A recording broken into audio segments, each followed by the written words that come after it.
National Weather Service in Greenville-Spartanburg has issued a severe thunderstorm warning for West Central Rutherford County in western North Carolina, Henderson County in western North Carolina, southeastern Buncombe County in western North Carolina, until 8 p.m. Eastern Daylight Time. At 7:13 p.m. Eastern Daylight Time, a severe thunderstorm was located 9 miles northwest of Hendersonville, or near Mills River, moving southeast at 35 miles per hour.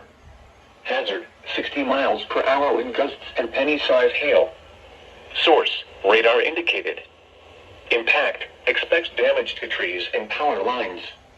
Locations impacted include Hendersonville, Arden, Mills River, Fletcher, Flat Rock, Etowah, Fairview in Buncombe County, Mountain Home, Laurel Park, and Lake Lure. For your protection, move to an interior room on the lowest floor of a building. Please report damaging winds, hail, or flooding to the National Weather Service by calling toll-free 1-800-267-8101 or by posting on our Facebook page or tweet it using hashtag NWSGST.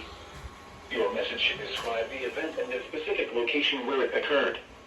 Repeating, a severe thunderstorm warning has been issued until 8 p.m. Eastern Daylight Time for the following counties in North Carolina: Buncombe, Henderson, and Rutherford.